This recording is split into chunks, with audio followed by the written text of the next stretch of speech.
Hello everyone, welcome back again to your weekly astrological forecast. So this one's going from Monday, September the 23rd to the 29th, Sunday of course, Monday to the next Sunday. And Mercury moves into Libra this week, and then we also have, there'll be lots of aspects coming from the moon as it travels, I should say, I guess, travels through the signs of Gemini, Cancer, Leo, and then into Virgo. And then after that, next week, we have October 2nd coming in. We're going to have the new moon solar eclipse, which I will do my best to remember to link in the more area. You know, if you follow the more little three dots, there's a lot there. So anyway, let me just bring you over to my table and we'll get this one going. Hold on. Okay, so just a little heads up before I dive into this week's. Being that this week, Monday, when you get there, now it's I know this is the Thursday before, but the week before, always the week before or 5 days before, somewhere in there, is a good time to start your new moon intentions. And with this one being, a solar eclipse, coming in at 10 degrees of Libra, I think it's 10 degrees and 4 minutes if I remember correctly, it's very powerful when it comes to relationship. And so I was meditating with it a little bit, and I kept getting the guidance that the theme for this week leading up, and then getting through the eclipse portal and maybe setting the intention for the whole 6 months beyond that, which takes us through to the end of March next year. It could be about trusting yourself. And if I look at that astrologically, I could say, oh yeah, it is there because we have the South Node in Libra, and Libra is all about relational issues, all about, how we do relate to each other. Relationships are really, really important right now when we have the sun approaching the South Node, which is, the week before the eclipse. And then also because of the trine coming up to Pluto, this, both Libra, well, actually, Aries, Cancer, Libra, and Capricorn, it's cardinal energy, which means movement. So there is the movement towards relationship, and that might bring up fears for some people, and it also might bring up a lot of joy, but you're going to have to just trust yourself in no matter what's going on when it comes to a relationship.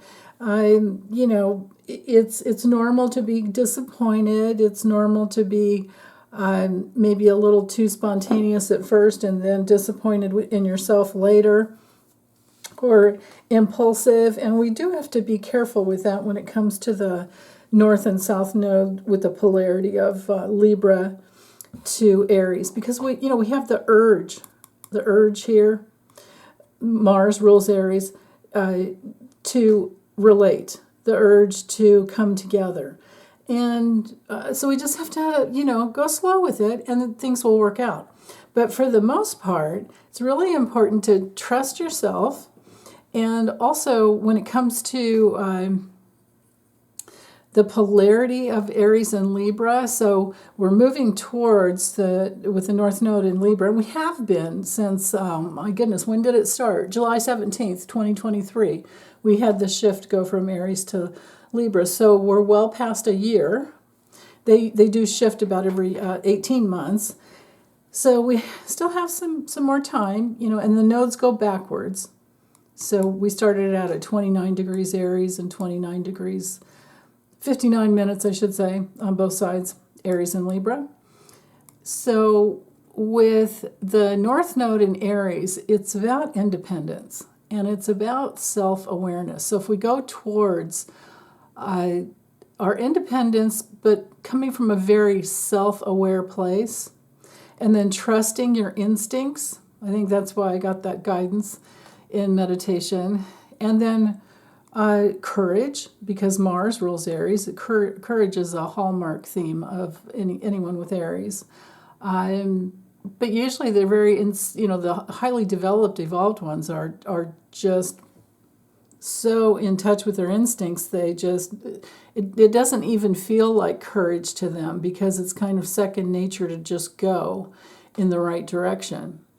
Now that takes a lot of work to get to that level of evolution, but when you get there, it does feel like, oh, I didn't even think about it. Right?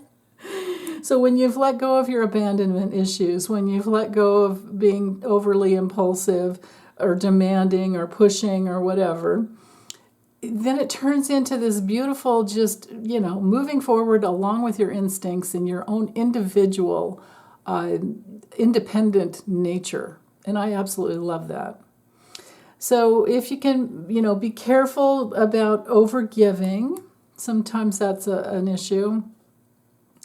And then thinking of letting go of seeing yourself through another person's reference. Okay, let go of external validation. Let go of the old peace at any price. Let go of being always the nice person, right?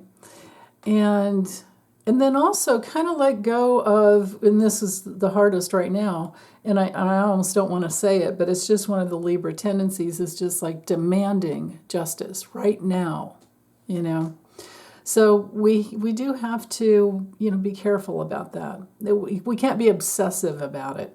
We do need to trust that at least this is my take on it, but don't take this on if it doesn't feel right to you. But my take on the whole thing is that we don't often see in one lifetime all the justice that does actually wind up happening. Okay, so then the other thing with Libra, with the sun being this, sun in Libra this season, this month, it's all about, actually until the 21st, 2nd, or 3rd, or whatever, next month when we move into Scorpio, but the deal is with Libra, we always have to be careful. We have a spotlight now for this month to help us, but the spotlight's going to be showing us where we have any dependency and codependency dynamics that we're needing to heal. And if you're coming from a codependent place, it might be that you've got some kind of an attachment to things being harmonious or nice or whatever, So the trine to Pluto, I think, is actually really good. It's a fast-moving connection between Mercury and the Sun, and it does bring through that, and this has been building. We left the last week with this as well. And, or actually, if you watch this video earlier today, or I'm sorry, I should say later today, because it always takes hours for it to get uploaded for me here in Oregon. But anyway, we're still in the, we've got the sun back in here closer to Mercury. And so this would be more of an applying trine. With Mercury, definitely will be anyway, because Mercury doesn't move as fast. So we are with Mercury at the end of the last decan of the sign at that 24 degrees. Remember, 20 degrees to 29 degrees is our phase of deepening or blooming, or both, right? You go deeper into yourself and there's more to bloom. There's more to show. You have more of yourself. When you have yourself, you have more to give. Or hold and wait and trust and, So again, relationships are key this week. We are discerning, we are discriminating with Mercury and Virgo. We are gathering facts, and we are learning. And we're learning how to create opportunities that empower us with the trying to this harmonious, quick exchange of energy up to Pluto. Because remember, Pluto, this is our power management planet, right? It's like, who has the power and who doesn't? If you don't have your own integrity and your own power, you're always going to end up giving yourself away to somebody else, because that's just the nature of life. So you really have to, get in touch with your own inner authority. And that's what this last little venture of Pluto and Capricorn is bringing through for all of us. Now, Venus, so I have this chart here set at 4:58 a.m. Pacific time. But Venus has moved into Scorpio. That happened Sunday night of last week. But again, if you're watching this early, it hasn't happened yet. You might want to go back and watch last week's video. And I did get the timestamps in, so you could go back and watch like Thursday, Friday, Saturday, Sunday, and then start this one. And or wait until Monday morning to start, Sunday somewhere in there, Sunday to start this one if you prefer. I just want to have it up earlier so that you have it if you need it, if you're trying to plan ahead, right? So with the square coming from Venus to Pluto, this brings intense and a level of intensity and challenges as well. Now, with the last, months or weeks, I should say, of Pluto in Capricorn, yeah, because it's really just one more month. October 11th, it's going to station direct. And then, but it won't actually, yeah, I should say months because it won't make, 2 months. It won't make it back to Aquarius until November 19th. So, and with the election coming up, it might feel like it's months and months, but once it's done, I mean, we're like, 50 days or something or less to the election. But I just have to warn you guys, I really do feel like there are going to be a lot of challenges to the results. I feel like Kamala's going to win in a major landslide when it comes to the popular vote, but there are going to be a few or more swing states, that challenge the count, challenge the electoral count. It's all about the electoral college count. Until we can get rid of the electoral college, this is what we're dealing with. And I really do feel like that's a thing that needs to happen. I mean, if you just read the Constitution and put yourself back in, what was it, 1786? I forget the year. I actually have the chart. Oh no, it's in my kitchen.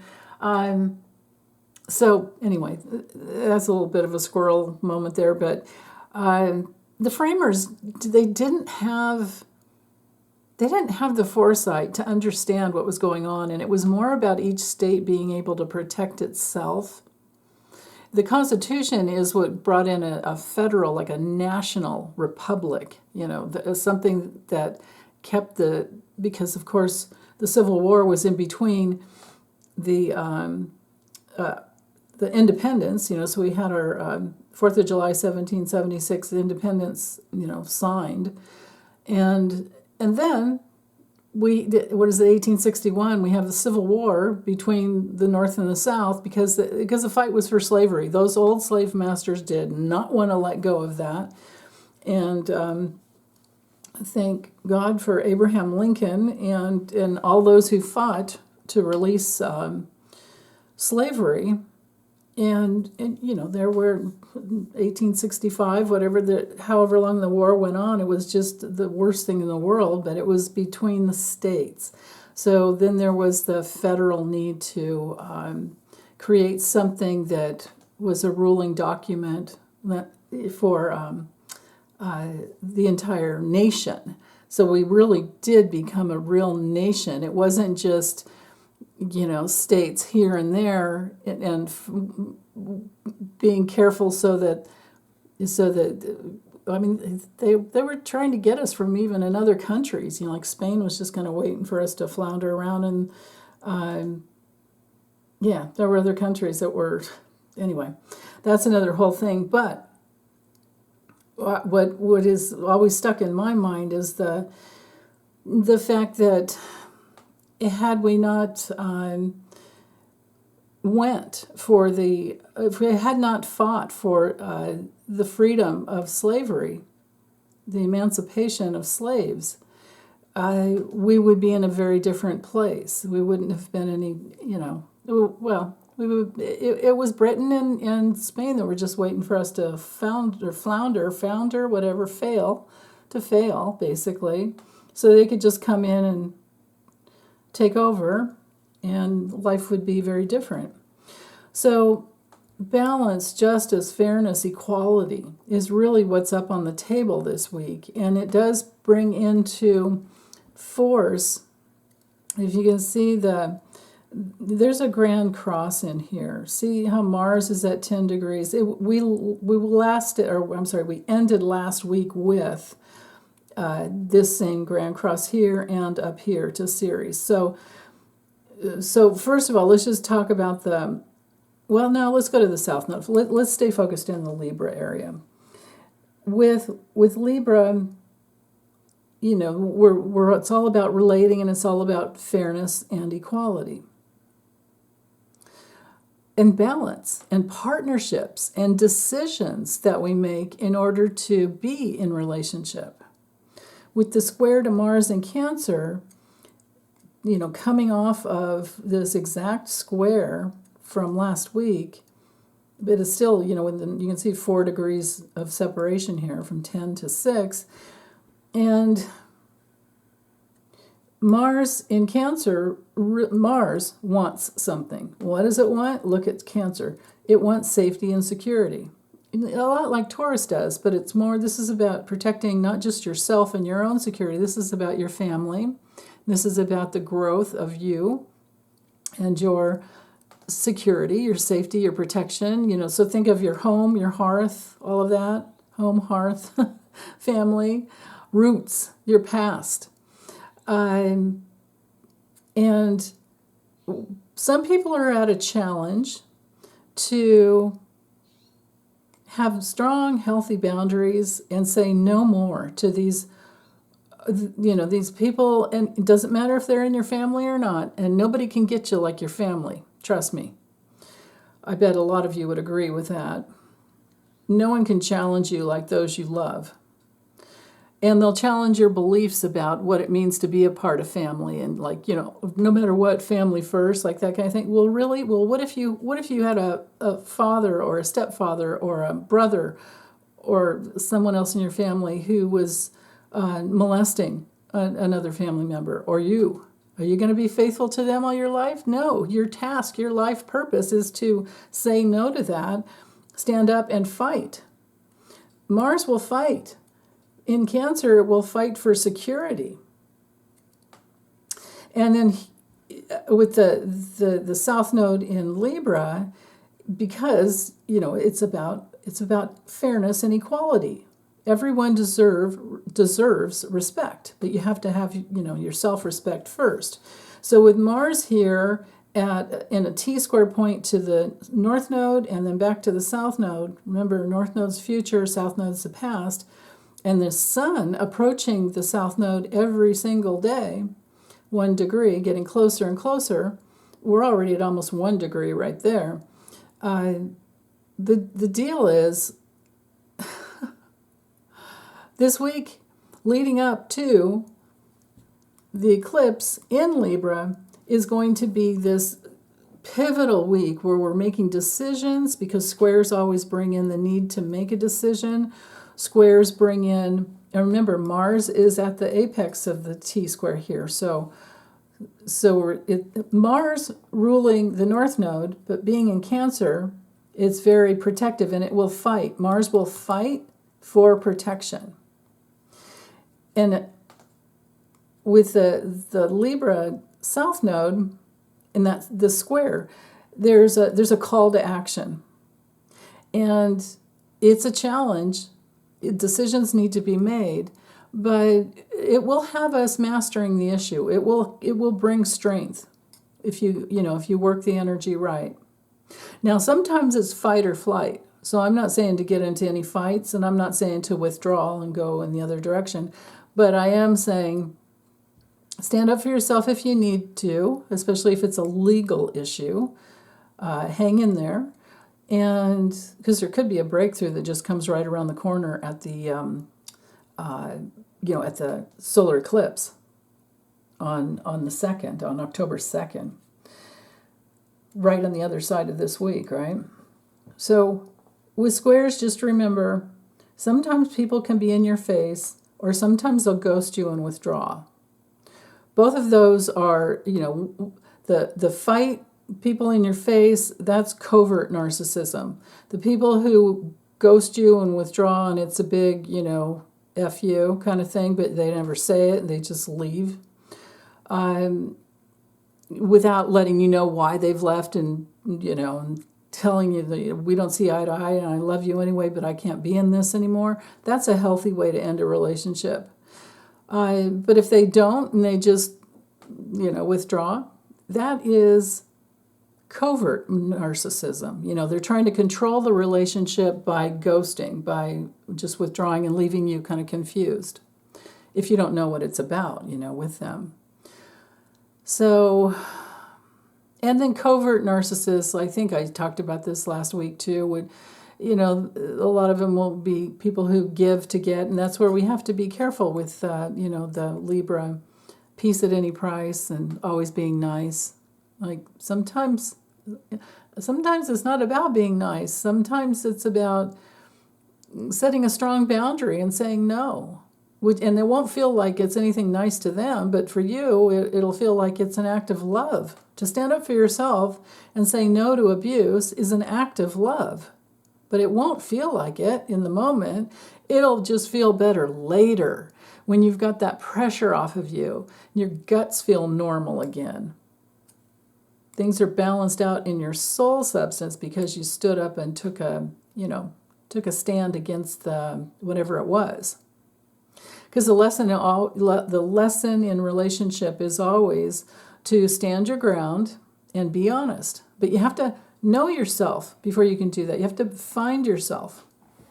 So this T-square down here is a little challenging. It's not actually, I shouldn't have said it's a Grand Cross because it's not really. They don't connect anymore. But what we do have, though, are two T-squares. So the other T-square up here is the same issues, okay? Nothing's different except we have to add the flavor of Ceres. Now, Ceres in Capricorn, Ceres, even no matter what sign no matter what sign it is in, I need to slow down.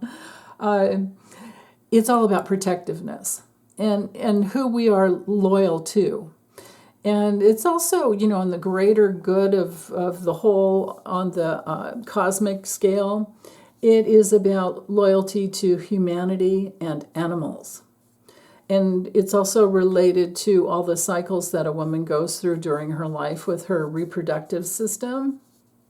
And in our natal charts, you can always look to your natal chart to see where Ceres is, whatever house sign and aspects to it. That is going to show your maternal imprint and the home environment that you grew up in as well. And you also look to your fourth house for that, of course, and your south node and the IC down here. So,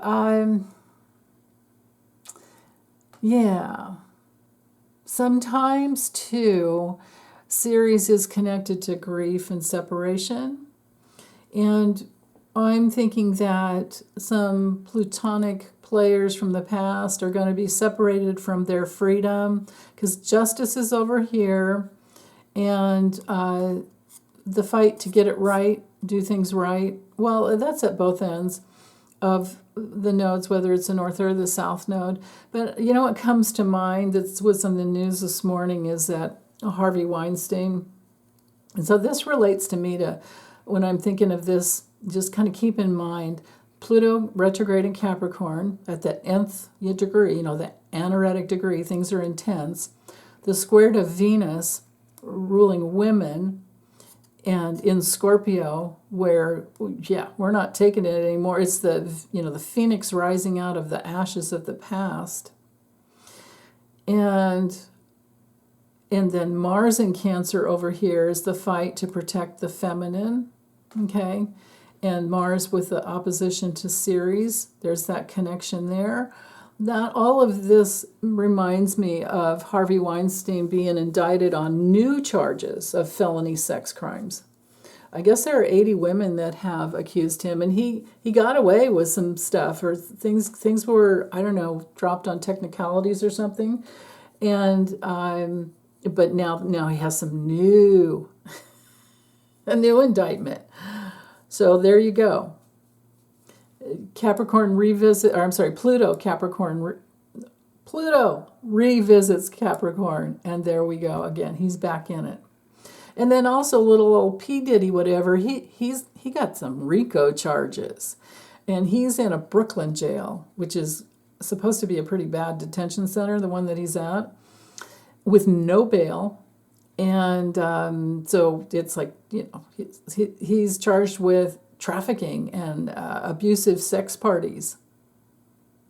And this is the dude that used to always go around and well, he's not anymore, but disgusting. Just to look at his face, I would just want to hurl. But he would often have, a lot of time, all the bling, right? But he would always be rocking the big cross, a big cross of, big bling cross. Like, who in the world would believe that you have any connection to Christ with what you do and what you're all about? I mean, there is nothing worse than the disrespect that a woman goes through with, opening up to somebody with, well, actually it could be a man too. I can't say that it's exclusively a female thing. If anybody opens up to a sex partner and then they're abusive to your body, then they beat you as a part of the whole relationship, you endure beatings and disrespect of any kind, that's not love. That's nothing but abuse. So with the square to Ceres, I feel like there's going to be grief and separation from people in their freedom due to legal issues. And with the sun in Libra, more and more may come out about that, because we're talking violations of relationship. Relationships are for love, right? If we want to be abused, we can go, I don't know, move to another country where I don't even want to say it. But, okay, so the overview for this week, just to continue on, and I've left the orbs in the standard set, the standard aspect, so that I can kind of see the whole thing, but then I'm going to switch it up to the tide orbs. So I've taken care of these two T-squares here. I do feel it's important to address Mercury and the Sun in trine to Uranus. And can you see the other trine up here to Pluto? Right here? So we have a grand Earth trine going on between Mercury, Uranus, and Pluto. That is super powerful for the news cycle. It's kind of like hold on to your hats this week. I think more is going to come out even than last week. And then, oh yeah, and I forgot about that. There is another assassination attempt on Trump. So, shocking when it comes to safety issues. We could look at Pluto and Capricorn up here as the FBI. We could look at Saturn over here as part of the FBI as well, because, government agency, and then they've got the upset and the shock over here. We've got the sesquisquare going on between Venus. So, Venus and Scorpio, Scorpio's intense. Scorpio will dig its heels in and do whatever it has to do in a crisis to get through it. But sometimes that scorpionic energy are people that are just degenerates, like Trump, and they are consuming the news, and they are saying anything just to get attention. They're like the energy vampires.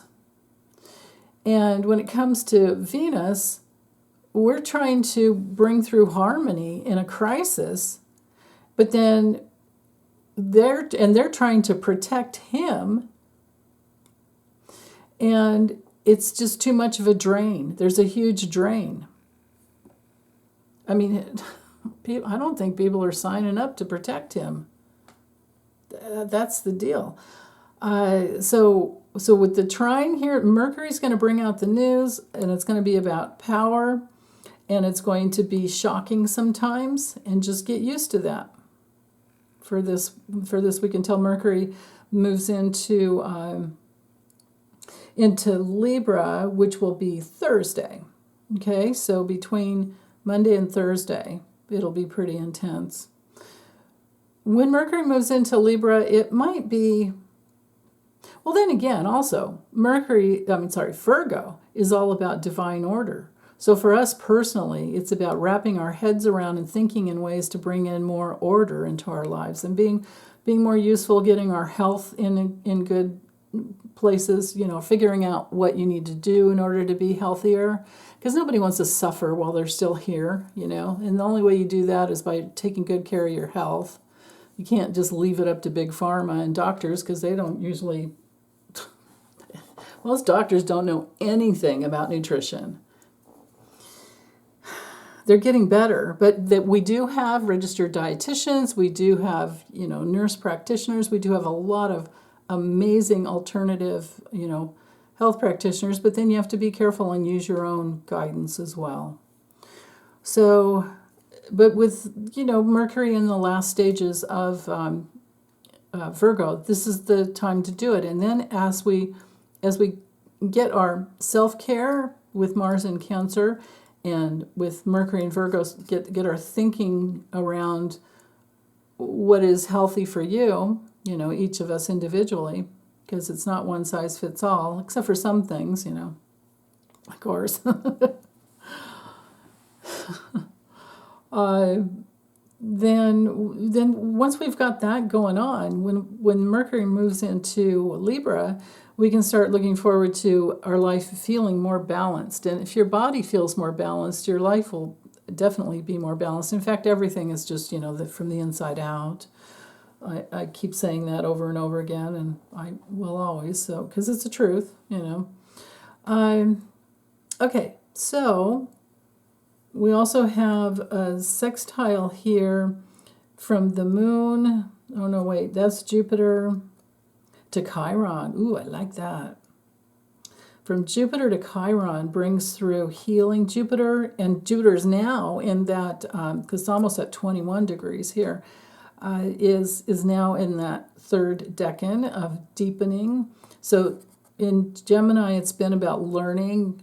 Jupiter's always about healing, learning, getting to the truth, figuring out what it is to believe in. Like what you have to study and research and then figure out, do you believe in it? You have to try things out. We have to weigh both sides, both options. We have to go into one way and then try the other, try to stay in the middle sometimes, but then you figure out, no, it's this way, not that way for me. And, that's where Mercury and Virgo work together all the time. And with Jupiter, it brings things, and we're expanding into the truth, but we're figuring out what the truth is. And then, now that we're in that third decan, things can start blooming and blossoming for us. And with the trine over to Eris is 25 degrees. Every degree further this direction Jupiter goes, we will have that sextile into Eris. So we could say that it's already 5 degrees. I think this aspect set goes with like 4 degrees, somewhere in there sometimes. Or, yeah, 4 degrees. I thought it went all the way up to 8, though, but I could be wrong. Anyway, Jupiter to Chiron brings through healing, the way you think about who you are, just as a person, not just, but as a human being or anything that is in existence. That's the opportunity, because sextiles bring in opportunities. But commitment has to be put into place in order to, bring the opportunity in. So the more you trust yourself, the more you learn about yourself, and the more you learn about the way, the world works around you, and then try to adjust yourself in between, but never letting go of who you truly are. Stay hold firm to your integrity, your inner authority, and then everything will work out from there. Let's see. We also have a sextile. Oh yes, we've had this one, of course, and we'll continue on. Neptune to Pluto. The opportunity there is to be firmly rooted and grounded, and creating deep stability on your spiritual path. But for people who like to align with cult leaders who are demented, the opportunity there is to notice that it doesn't, that the person in the position of power, they don't care about you at all. All they care is controlling you. That's what the Pluto's about, like the misuse, abuse. Anybody that tries to control you and tell you the only way to go is to follow me, kind of a thing, and the only way to live is to blah, blah, blah, and hate this person, this group of people, blah, blah, blah, all that other fear-based, just fear-mongering garbage. Those people really need to dissolve their connection. Neptune brings in the disillusion sometimes. And then, you can transcend that victimization that's going on. So you can also see that we have the aspect of the architect here. Do we? Oh no, we don't actually. I'm off there. Saturn to Mars. Yeah, that trine there. Wait a minute. Hold on. Oh yeah, because of the sextile. There's a kite here. Because of the sextile from Uranus. That's right, 28, 27, 28, 29, yeah. So at one point over here of the kite, on one side, we have Uranus bringing in maybe something brand new, something very inventive, something very intuitive, and it can come in really quick. It can be like those aha moments, and it can be directly in the body, like, direct knowing. And with the sextile up to Neptune, connected to source energy, and then over to your powerful place in life, or managing your power in your body. And so there's the point there. Neptune's up at the point, and then at the tail down here is Mercury. The moon's kind of in orb. That's where I got. The sun is kind of in orb. That's where I got confused. It's almost like there's two tails down here, like you have a double rudder or something. That is exactly what's going on between Mercury and the sun, and it's getting tighter and tighter. This sextile will stay. This one will stay, and this trine is going to stay for quite some time too. So this is cool. This is a kite with Mercury and the sun. Now, Mercury's going to be holding the tail, but right now the sun's involved as well. Well, they're together, actually. We'll see how long this lasts. This looks awesome. Yeah. Okay, and then the sesquisquares we have going on are coming from Venus. So sesquisquares, they bring in detours or disruptions to plans. And there's one coming from Venus today to the moon. So here we have the moon in Gemini getting close to Jupiter. So there's an expansion of learning new things in order to feel safer, because the moon is always connected to our sense of self and the mood that we're in, and so that we feel safe and comfortable a lot of times, and most of all, like to belong to yourself. So when the moon's in Gemini, we're more curious. We're questioning things more because we're learning, and the way you learn is by questioning. When it comes to self-soothing in Gemini, you kind of, you have to get out of your head, because at some point it's too much information. Or you can take information in bits, like, okay, I can't take in any more right now, but I'll come back to it tomorrow. And just remember where you left off. Like when if you're reading a book and your eyes get tired. It's just like that. Only with Gemini, it's like, your head will get tired, your brains will get tired. And Gemini also rules the lungs and your arms and your shoulders and your hands. So and with Jupiter there can be some healing, but it can also be like some swelling and some issues with, overuse, because Jupiter can be excessive. So be careful, with yourself. Be careful with your upper body this week. Especially with Jupiter at the end days, and the last decan of the sign. It'll be more than this week. But the moon, it'll cross over quickly and move into Cancer. But for today, for Monday, do be careful. Do be careful. And then you can also see that we have, see how the moon's at 14 here and Saturn's at 14? Actually, this is probably a good time to put it in the tight orbs. There you go. Now you can see the two sesquisquares. So the moon to Pluto and then the moon to Venus. So detours and disruptions when it comes to averting crisis situations, because you want to stay in harmony. But it can also be a really good detour to get inside and get some work done on your trust issues and betrayal issues. Because it's square to Pluto, there could be something intense that comes up, and that's the detour, and you have to stop and do the emotional work if you can. If you can't, take a note of it and do it when you can. Definitely do it when you can, because there's an opportunity there. And then up to Pluto, it's going to, if you do the work, it's going to bring you more power. If you avert it and avoid it, which is a Gemini possibility, also a Virgo possibility. If we go into avoidance, then we're going to have to deal with it later, and it's going to be worse. Okay? That's the thing.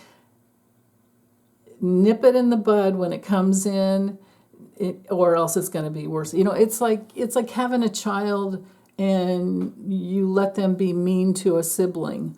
You let them get away with things, or they're mean to you. They kick and bite and hurt you and things like that. Because kids can get really, really angry. And if we don't teach them how to manage their anger, and if we let them hurt us, and it's hard because you have to do it with a lot of gentle love. But if you don't and you avoid it because you don't have time and you're whatever, blah, blah, blah, or you put the caretaking to somebody else who doesn't care at all, really, they're just in it for their money, for your money, then you literally at some point you realize you have a monster on your hands. Some days, right? Some hours, some moments, usually when they don't get what they want. There's nothing worse than a kid that's never been told no. Eventually. So there's that. But the moon square Saturn, this could bring in some maturity. So there's an opportunity, there's a challenge. But if you get on board with the challenge, like I was just saying, if you don't avoid whatever the challenge is that's coming up, if you can have some discipline here with Saturn, discipline here with Capricorn, then what can happen is that this will just turn into a major strength, which is an emotional maturity, a new level of emotional maturity is what I wanted to say about that. And then we also have the quincunx here coming from, you can see Mercury here at 24 degrees in Eris, very courageous, kick butt, feminine counterpart to Pluto and Mars, Eris. And there's an adjustment that needs to be made because some new information has come in. But because it's at that 24 degrees, you know which way to go. If it's about the news, if it's things coming out in the news, I guarantee you it will be about feminine equal rights. And just like I've been saying for, how long have I been saying, you guys? I mean, I don't like saying told you so, but dang, man, that's what's coming out in the news. Women are dying because of Roe v. Wade. more of that's going to come out. Mercury, Virgo, health issues related to women, and adjustments need to be made. So the adjustment that we can make is with our vote. Now we also have an exactitude. Yes, that's got to be a word. I don't know. I just made it up, but I like it. From the Sun to Venus, we have a semi-sextile. So semi-sextiles, just like sextiles, they're all about manifesting opportunities. This is the beginning of one coming from the Sun. We're talking about fairness, justice, and equality. Reproductive rights for women. Reproductive, Scorpio. Women, feminine. If it's not women, it's all of us, because it's about being in harmony. But it is, Venus is our feminine principle. So again, with this, whether it's a semi-sextile or a sextile, commitment is needed. So there's the opening of an opportunity here, but commitment is needed.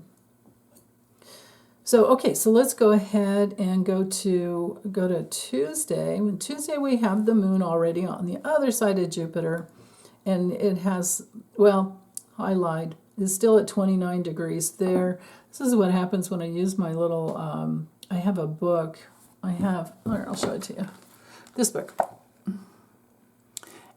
And you can get it every year, and then it has, that was one of my meditation notes, but it has all the little aspects and everything in there. So, but then it'll put the names, or it'll put the times, it'll put the exact times, and they're not always right. You'd think the moon would be right, but no. So let's go 1 minute, and now 7:51 a.m. the moon is in Cancer, and it's headed towards Mars. 11 degrees away. That it won't take long. The moon moves about, what is it? Half a degree every hour, so 1 degree every 2 hours. Yeah, it'll take some time. It'll be late before it hits Mars, but we're vibing already, And the moon in Cancer definitely wants safety, security. Intuition is heightened. Psychic abilities, your antennas, our antennae, or whatever you call it, they're up. They're up and working just fine.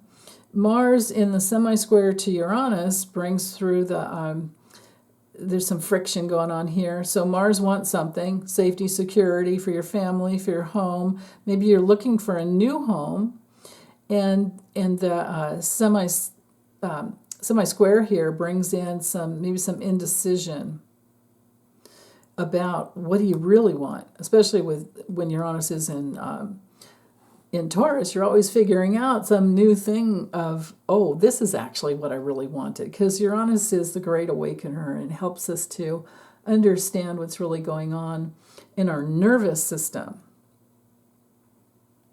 Okay, the moon is also in quincunx aspect to Pluto.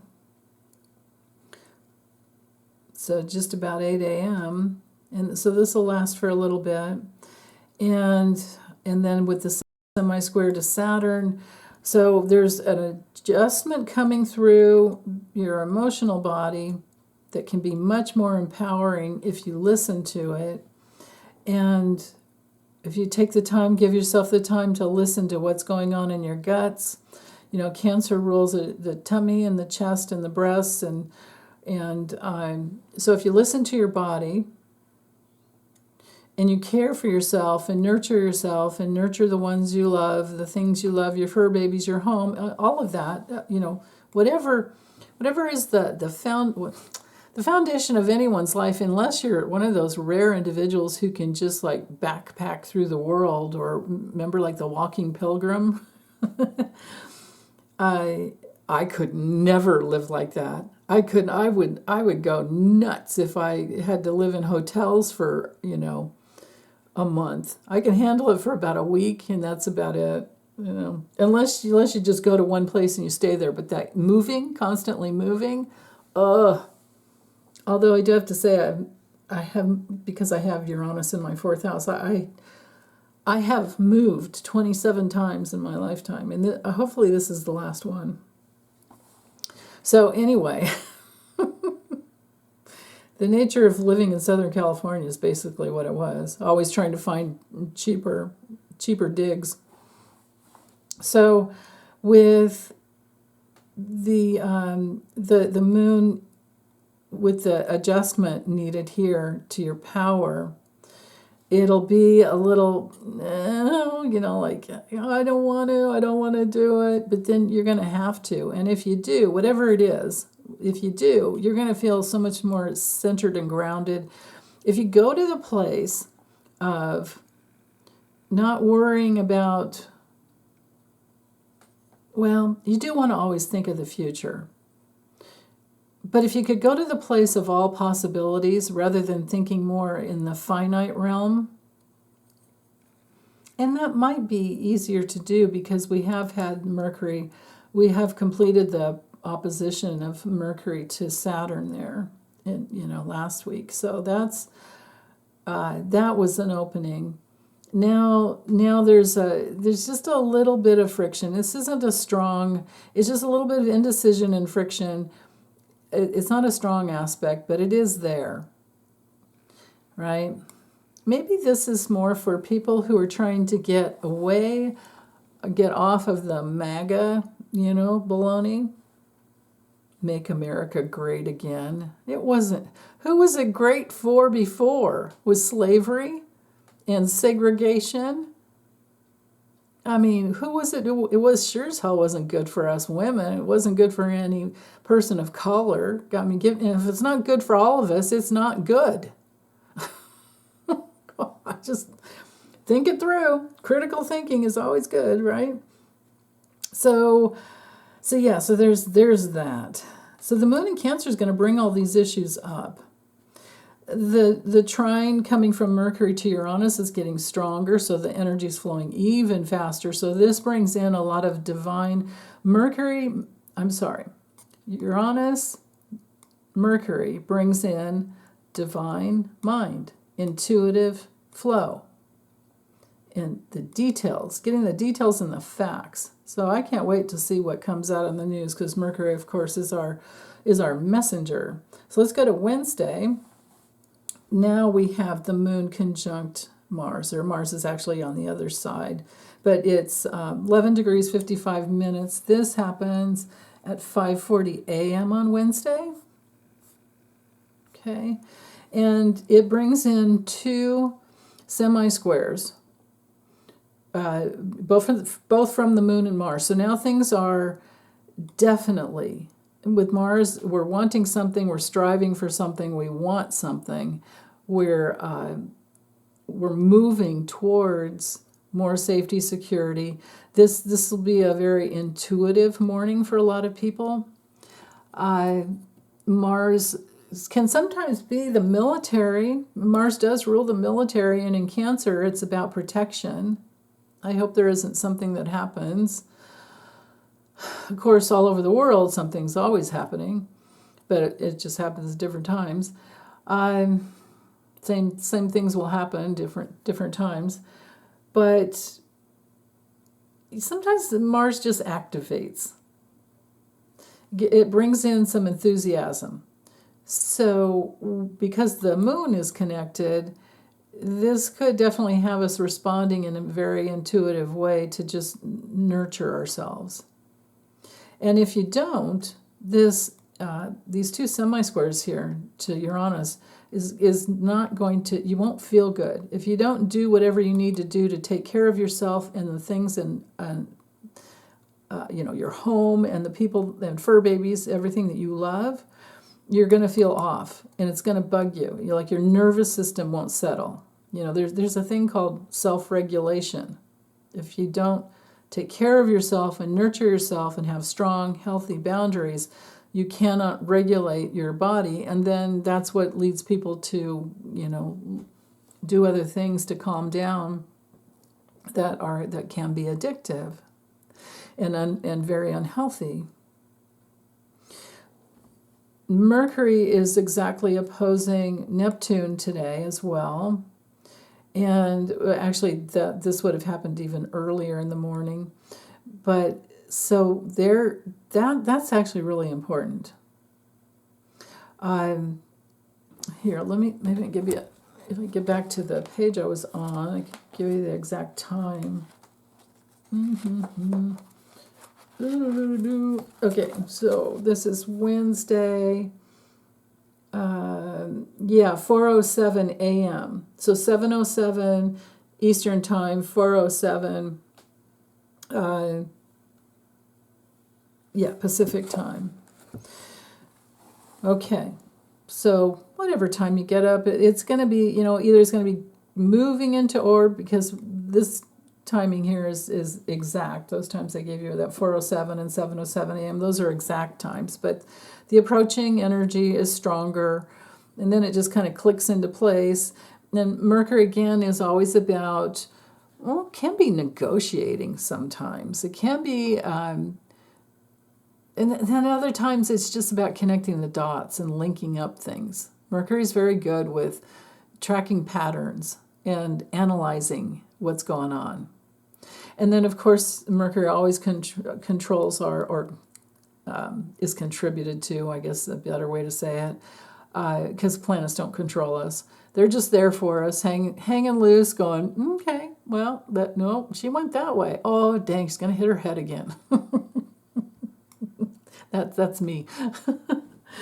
Anyway, Mercury is our thought patterns often. It's the way we process information. And then from there, basically, I guess you could say your thought processes, and then the way you communicate from there, and the way we express ourselves. Mercury rules writing, and the way we communicate through other vehicles. But like I was saying before, mostly linking up patterns. Mercury also rules our siblings, by the way, in your natal chart. So, but anywho, and a lot of times, Mercury is a natural ruler of the third house, so you just kind of think community and siblings, if you want to wrap your head totally around the planet. Or get Mercury in your head. But Mercury does rule Gemini and Virgo, and at that 29.5 degrees, we're almost at that anaretic degree. So this is the last day or so of tomorrow Mercury moves into Libra. But so this is the last day of really getting those lessons where you've been able to link up all those patterns, the patterns of your life, tracking, okay, I have this belief, and that's created that belief, this belief has created all this. And if it's in truth, if it's a truthful belief, then you can celebrate all of that. And if it's not truthful, then it'll help you understand the issues in your life that you're dealing with. And then it's really just about changing your beliefs, and it'll change your life. There's got to be a book written like that, Change Your Belief, Change Your Life, or something like that. If not, somebody should write that. But I'm sure there's lots of books written that way, just maybe not that title. Anyhow, let's blend in the energy of Neptune, also at that 28th degree, which is very intense. Now, Neptune is our planet of arts, unity consciousness. Now, Venus is also the arts and unity consciousness, but it's more like the human personal level. Venus is very Neptune is very, very spiritual, and it can be on the unconscious, mass conscious levels too. Like the way music makes people feel. All people feel things with music, usually. I mean, unless they're just cut off. It can be very subjective. You'll either like it or you won't. It'll make you feel a certain way, and make somebody else feel a different way based on what's going on within them and if they like it. But bottom line, just think of the arts, think of movies, think of film, think of media, and then in Pisces, think of the underdogs, the people who we're trying to protect, the issues at the border, immigrants. These are all, Pisces themes. And it's also, Pisces is also very mystical and very intuitive. So again, here's another, and it can be about envisioning. So can Uranus. But for the most part, creative visualization can be attributed to Jupiter, Uranus, and Neptune. But Neptune's just so big. And then, of course, it rules the ocean, rules oil, gas. And with Mercury there, we might be discerning facts that other people are being victimized with. And with Mercury moving closer to the sun, we're only 4 degrees away from the sun now. 5. Anyway, now, whatever, 4.5. The deal is, just about 4.5. The deal is there, so tomorrow when Mercury moves into Libra especially, then we're still going to have the opposition to Neptune, but then it really brings in the arts, because Venus rules Taurus and Libra, and Venus rules the arts. So there's a very artistic expression here of the ability to try and help people who need that support, and then also to be on your spiritual path, to work on spiritual projects. If you're a musician, this is an amazing transit here. If you're an artist, this is an amazing transit going on for a couple, 3 days here. And then, of course, leading up to the, all this is this week before the solar eclipse, the new moon solar eclipse. So the deal with that is just really, like I was saying before in the beginning, set your intentions for what you want to manifest. Even in the new moon, like at that day, that new moon solar eclipse, or any new moon, is the day to start setting your intentions for manifesting for the next month. But you've got an opening, a really extreme, these big extreme portals with these eclipses, because with the lunar eclipse being at 20, when it was at 25 degrees of Pisces, it was conjunct Neptune. So the moon was up here. Now it's over here moving towards its trine to Neptune. So there was, hold on one second. There was this opening, like I was saying, the portal, not the portico, but the portal. was coming together, or it will be coming together even more strongly as the moon moves this way. But now the moon's connected to Mars. It's helping you get what you really want. Hold on one second. I want some water. Okay, so that feels complete. Let's go ahead and move to Thursday. So now we do have Mercury with its ingress, its movement into Libra. And this happens at 1:09 a.m. Pacific, so that'd be 4:09 a.m. Eastern. And when you wake up in the morning, it's just going to feel different. Your mind is going to feel more balanced. You won't be so focused on the details. You won't be so nitpicky. You might be, if you're really like getting yourself on a diet or whatever, you might blow it this morning. And this evening, whatever. Mercury and Libra, we do have to be careful with just kind of being wavering in our commitments, or literally being non-committal. But that's okay too, because when it comes to relationships, it'll help you slow down. Usually, it'll help you to get into stimulating types of relationships. If you're using the Libra energy in the best way possible, it is about stimulating relationship and people that you can actually engage with, because your belief systems are, you can engage on the deeper levels, connect, put yourself in the middle of that bridge on the deeper levels when you're in an affinity, like attracts like type of a mindset. With Mercury in Libra, it's going to be all about that.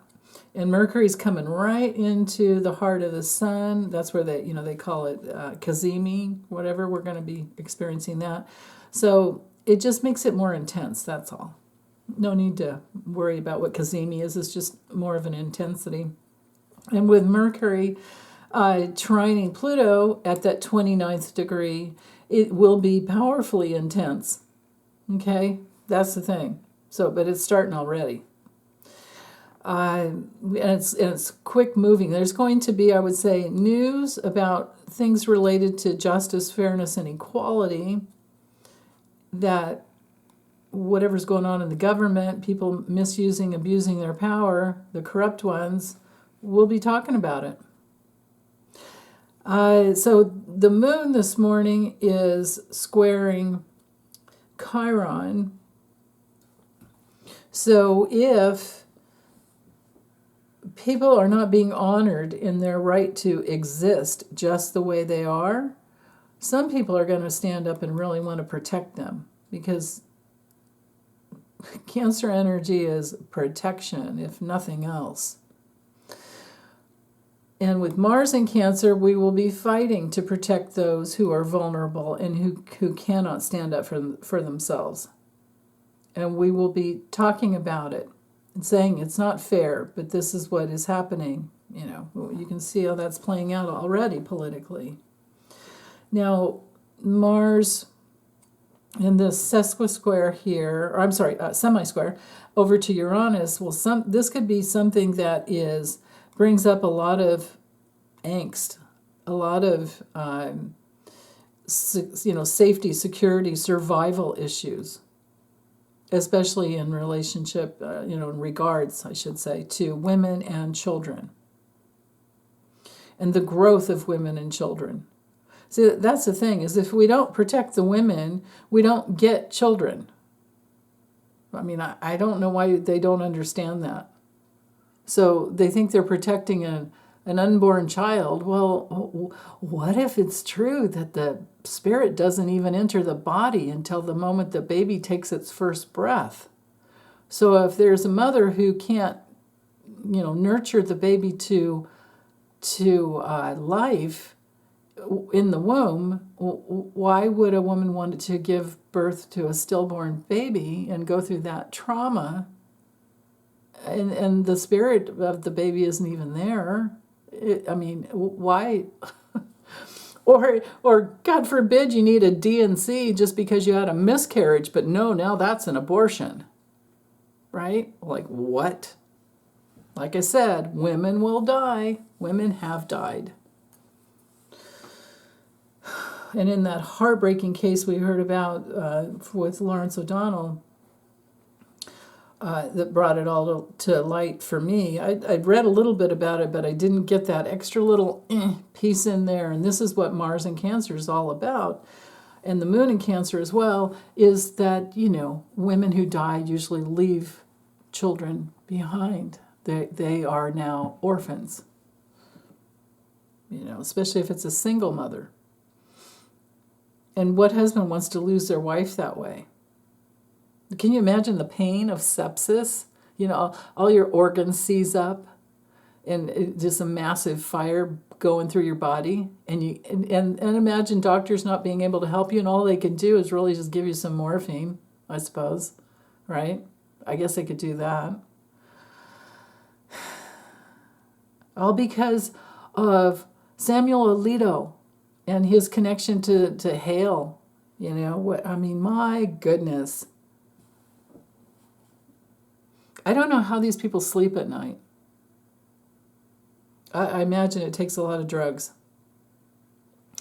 And then there they are, making decisions as the highest court in the land with a lifetime position and no ethics on them. Except for, Sheldon Whitehouse is fighting hard on that. So we really have to support him.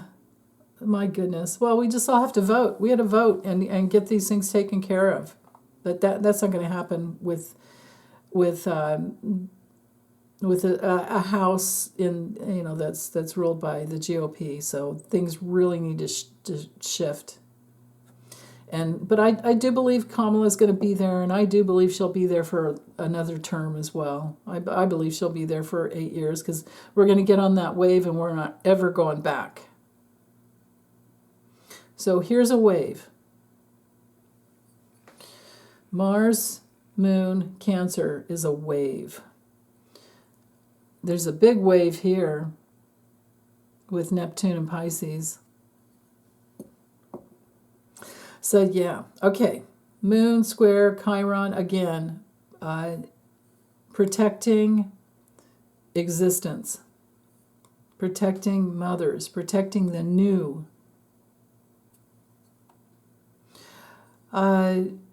Jupiter sextile, 21 degrees there to 22 degrees in Chiron. Jupiter sextile brings in thoughts and connecting the dots in ways that are healing, which also brings in new opportunity. But again, Chiron in the last decan of the sign as well, we really just have to fight for independence. The opportunity is there, but commitment is needed to fight for independence. If we don't fight for independence, you don't get it, right? It's just like Kamala says, if we fight, we win. When we fight, we win. We have to keep fighting. And it's possible every generation or every 50 years we might have to fight. But then, you know what?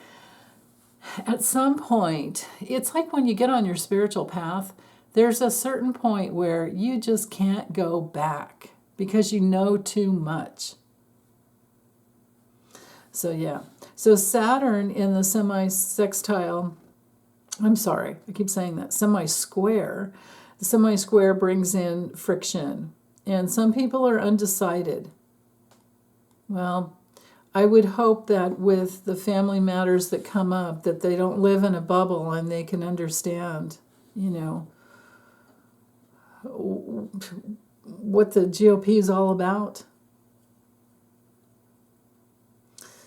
I did hear that there was some guy in Alaska that, oh no, I didn't hear it. It was came up in my print news this morning. Some guy in Alaska, I guess, was threatening 6, and you got to know which 6 of those are, right? Of the SCOTUS. 6 SCOTUS members are being threatened. We're being threatened by a guy. I guess he posted right on their website like over 500 times.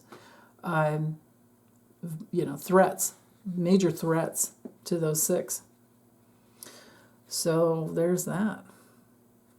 Okay, so now this little semi-sextile here, from the Sun at 3 degrees to Venus at 3 degrees, it's that conversation again. There's, we're looking for unity. We're looking for ways to not be in crisis. We're looking for ways to be in unity, conscious as to women's reproduction. And transformation is another key word for Scorpio. Intimacy and trust. It's very intense, can be very psychic, can be secretive sometimes. The only way to mess this up is to not go deep and to just live in the fear of betrayal all the time. Well, Venus is there to help you clear that out and heal it on the most human levels. And there's this beginning of an opportunity here with the Sun at 3 degrees in Libra. So relationship issues that can go deeper is the hallmark there. And we're getting closer and closer to that South Node. So Friday, it's just pretty much tracking the aspects of the Moon. Oh, and I forgot to say, hold on, back to Thursday. The Moon moves into Leo at 3:47 p.m. Pacific time. Okay, just so you know, that the afternoon will probably feel a lot lighter and time to have some fun. Friday, yes, the Moon's in Leo. I have this chart set for 4 a.m. Pacific time. We have an aspect of the architect here connecting to the nodes. So the Moon to the nodes of the Moon. Right? We have an opportunity here from Libra to Leo, so this could be really having some fun. Anybody that has an event or anything that they're going to on Friday, you're going to be energized probably already in the morning. Or if you have an event that starts this morning, this is going to be really good. And because you've got this, with the moon at the first decan of Leo, you're developing a foundation, but in Leo it can be something very creative, something that really expresses who you are. It could be something with kids. If anybody's planning a birthday party for a kid, it's going to be so fun.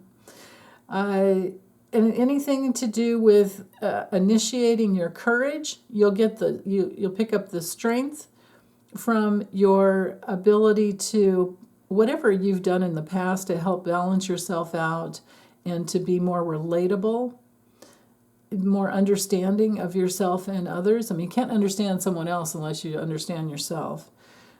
If you've done that work, there's such an opportunity that will just bring some quick moving energy to carry you into the future.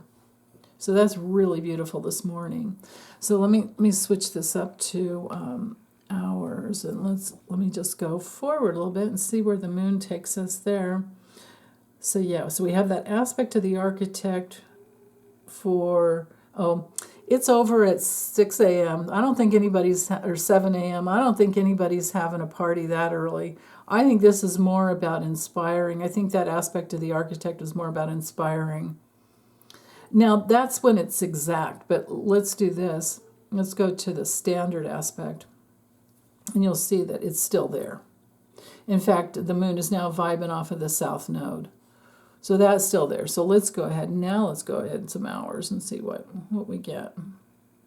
We have an inconjunct from the moon going up to Ceres. So things get more protective later in the morning. This is 9 a.m. now. Things get more protective as to the structures of protection so that the self-expression and creativity can come through. This is really good for healthy boundaries. But the moon is also squaring Venus, and that would have come in, actually, when did that start coming in? Probably way earlier in the morning. 4, yeah. It was there all along. I didn't say anything about it, so I missed it. So even 3 a.m., 4 a.m., whatever time you wake up, Pacific time, no matter how early, my goodness. We have the moon squaring Venus. So the moon in Leo, that's like the kid that wakes up is raring to go, and then the mom's over here is like, oh God, I want to sleep. Let me sleep. No, not the noise yet. Please, no. We need to be more internal for a little bit, but the moon in Leo is like, let's go. Come on, let's go. Because again, Leo's like, things get larger, things get more creative. It's all about your creative self-expression. So I don't know if you're going to be on the moon end or the Venus and Scorpio end. But that's the deal. Okay, because that starts at midnight on Friday. All right. So let's keep going. Let's get us to like a normal time. There's 7 a.m. Pacific, 10 a.m. It's still there, still in orb, but that's more of a waning. The exact was, the exact was 3 a.m., 7 a.m. Eastern. Okay. All right. How long before? How many hours? Okay. By 3 p.m. it's off. It's going to be one of those days on Friday, you guys. It's okay. 3 p.m. we have an inconjunct quincunx from both up to Ceres and then also Neptune. So again, it just feels to me like Friday afternoon, you're really going to want to chill out and you will feel like you've really accomplished something, and you will have, even if it was just keeping yourself as balanced as you can, because remember, Mercury is moving right tight in there to the sun, and the sun is really close to the south node, because we're getting even closer to the the eclipse, the solar eclipse, the new moon solar eclipse. Yeah. So okay. We also have the moon trining the north node. That's still an orb there. But with the other in conjunct goes up to Saturn, so things get more serious, and the adjustment is to slow down and have stronger boundaries. But it could also be really entertaining. I mean, Friday night is probably always a good night for a movie or something, but earlier, you're going to want the movie earlier this Friday. Oh my goodness. Let's go back to the tight orbs there.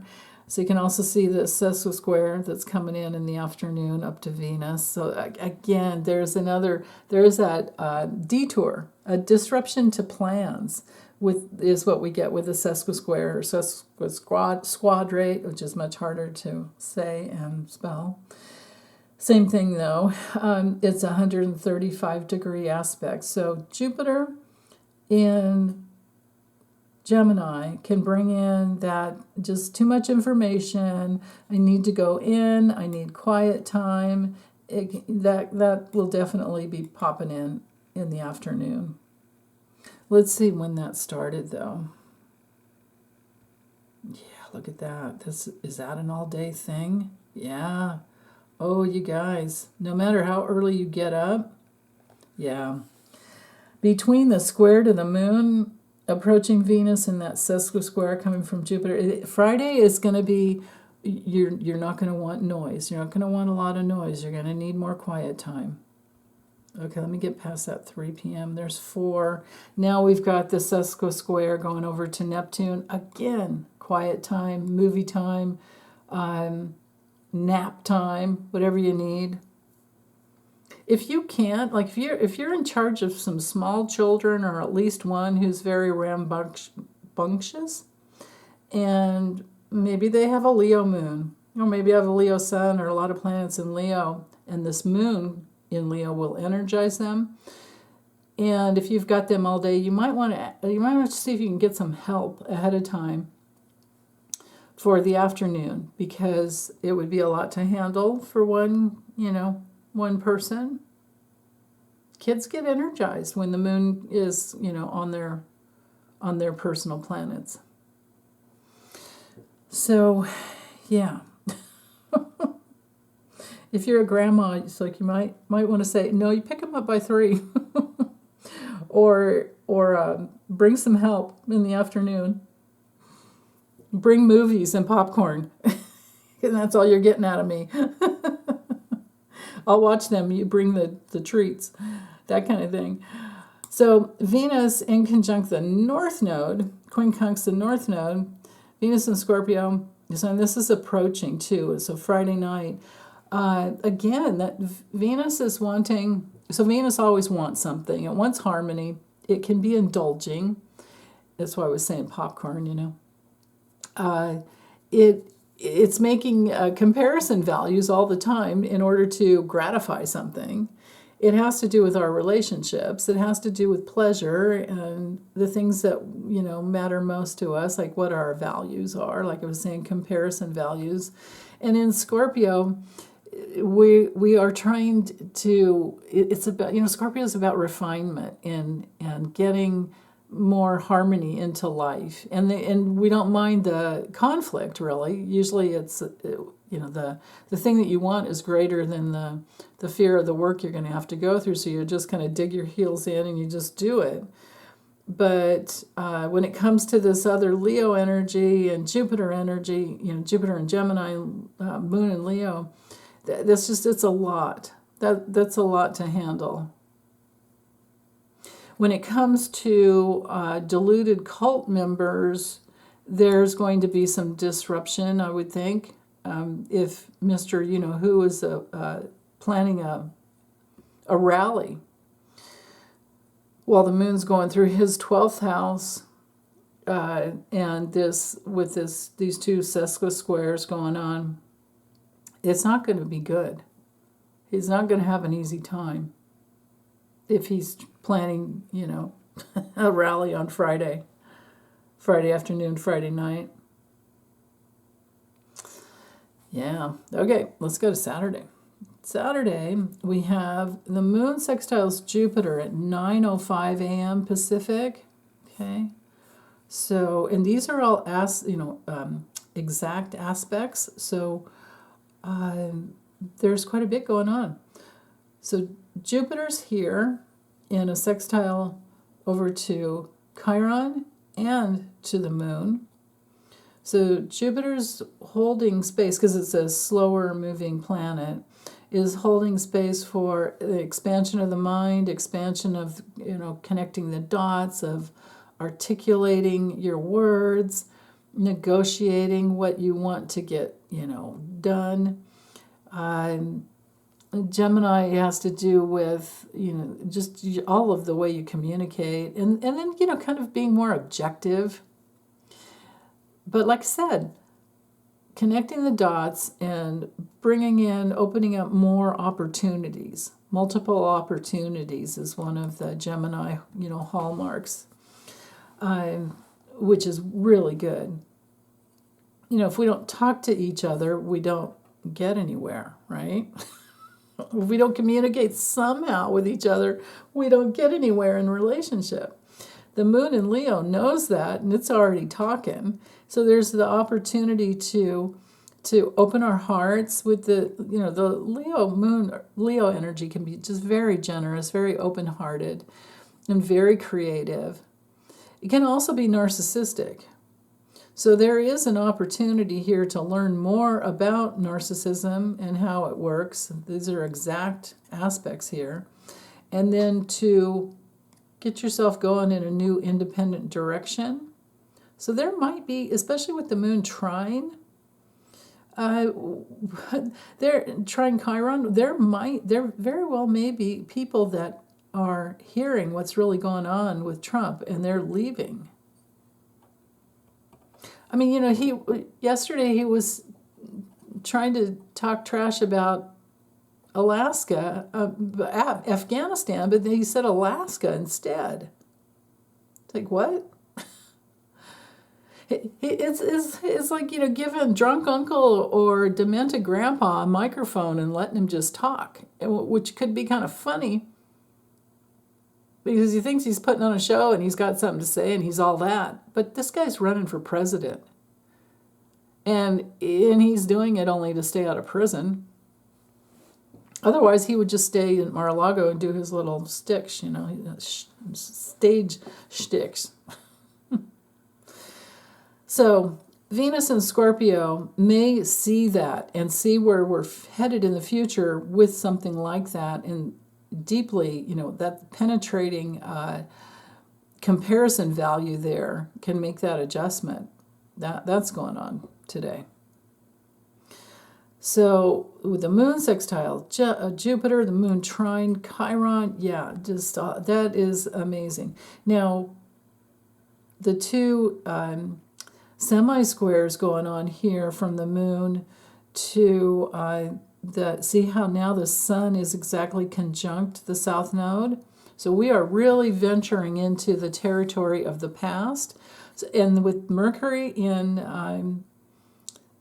Libra, I am guessing, I'm actually kind of betting that something's going to come out on the news about the past when it comes to areas of issues of justice and equality. This isn't so good for him. And the semi-squares, back to those, they bring in friction. Some people might be trying to decide about whether to continue following him, especially because we also have the sesquisquare going to the north node.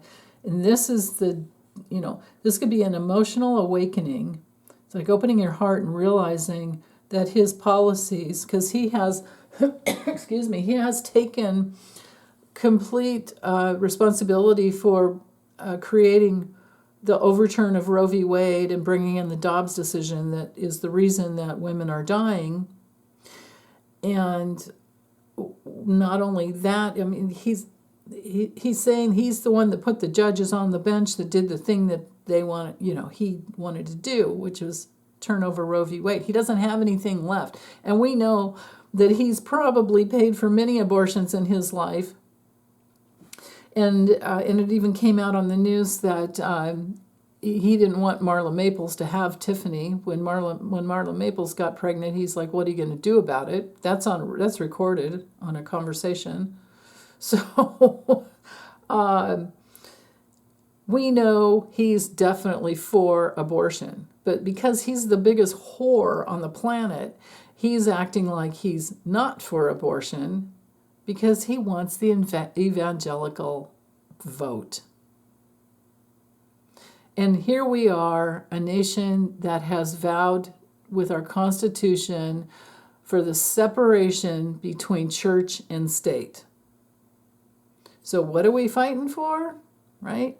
That's the question right there. If people could just connect the dots, and I believe they are with Jupiter and Gemini, and wanting to protect their women with Mars and Cancer, trining Saturn, there's this quick flow here of the government victimizing women, and we don't want that. And there's only one party that's trying to do that, so any vote for that party is a vote in the wrong direction. And I think more and more people are waking up. I think that's what's going on. They're making they will be making those adjustments. At least if they're not, all I can say is the opportunity's there. That's what the astrology is saying. Okay, let's go to Sunday. Now we have the moon hitting Virgo at, this one's early, 2:42 a.m. Pacific. Not so early Eastern time or Atlantic time, but it's Sunday. Most people have the day off. The moon in Virgo just shifts the energy into discernment, wanting some, a lot of times though, because, when I see Virgo, I think of the Hermit card, the major arcana, the Hermit card. This could be wanting some alone time. And with the inconjunct up to, the quincunx up to Pluto, I would say, would be deeply fulfilling to have some alone time, especially early this morning. That when the moon's, or any planet, is between 0 and 9 degrees, we are developing a new foundation. So while the moon's in the sign of Virgo over the next 2.5 days, we can we can set the intention to have more divine order in our lives. And with the semi-square to Mars, and Mars at that 14th degree, midway point of learning the lessons that Cancer's all about, and Mars is all about as well. And then trining to Saturn. Again, there's that quick flow of knowing you have to move forward in ways that protect the foundations of your life and create that structure so that then you can grow in boundless ways, in infinite ways. And with, again, back to, the semi-square, I didn't finish there. There's some indecision going on, trying to figure out what you really want, I think. So you need alone time in order to figure that out. In order for life to be more useful to you, for you to be more useful in life, for you to be more healthy, for you to have that divine order in your life, or to even have any semblance of order in your life. You have to not allow yourself to descend into chaos unless you use it as a doorway to understand that all it is just fractured energy and that it's not really chaos. It's really just energy that hasn't come together because there's yet to be discernment of what works and what doesn't. And that's what Virgo's all about, figuring out what works and what doesn't. Most of all, it's discriminating. So on the challenging level, Virgo energy can be very cluttered and not wanting to integrate things together. Can be like responding to life in just ways that don't bring in opportunity. And with the semi-square to Mars in Cancer, sometimes it's okay to just let ourselves fall apart and give yourself at least half a day, and or at least the morning, couple hours in the morning of just whatever, whatevs, man, and be okay with it. It's okay to not decide right now. Just whatever you do, don't beat yourself up. The only way you can mess this one up is to beat yourself up and have some outer power, outer control, making adjustments on your emotional mood and your emotional body. Don't let that happen. Give yourself whatever time you need this morning for healing, and it will pay off. Okay, we also have the exact opposition of the Sun to the North Node, because of course the Sun is conjunct the South Node. So the Sun is always shining a spotlight. In Libra, it's about because it's ruled by Venus, our relationships, our money, and the way we connect with others. So could be that something comes up from the past for you, even a relationship or some opportunity or some way to bring more joy and happiness into your life, and then you can take that and run with it in a whole new direction. Maybe it didn't, whatever it was in the past, didn't work out, but now it might. Maybe you find a real solution to whatever the issue was, especially with Venus up here holding space in Scorpio. And the South Node is in a semi-sextile to Venus.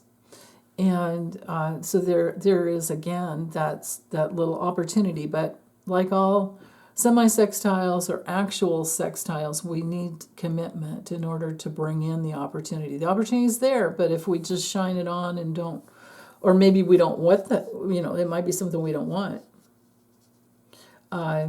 Yeah, there could be that. So, but with this 21 degrees between Jupiter and Chiron still there, the opportunity is to think in a brand new way that heals your deepest wounding, so that you're, and in Aries, it would have to do with trusting yourself. So with that, you can have healing the mind, a real healing of the mind, because this can release, when you go through all the wounding, you get your gifts. The gifts come through. The gifts they're your buried treasure. It's like Pandora's box, where you open everything up and there's all this like confusing dark energy, but all the light's at the bottom. If you keep going, working your way through it, then you get the payout. And it's slow. It's a gradual process. It's usually not, a big overnight thing. So yeah, but anyway, we can look forward to that new moon solar eclipse coming up on the 2nd.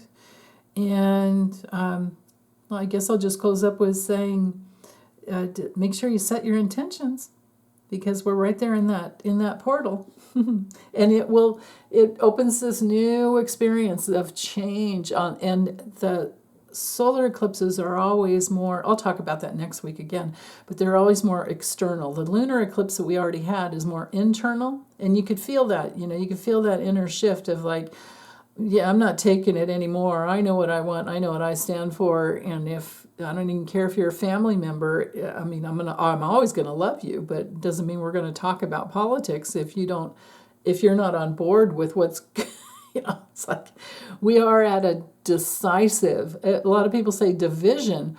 Well, sometimes, and that's what Libra can be all about, you have to figure out which side of the bridge you want to stand on, because justice and equality and fairness are at one end, and then corruption is at the other. And we have to fight for justice and equality. We have to fight for fairness. So yeah, I think that's it. Okay, take good care, you guys. Bye.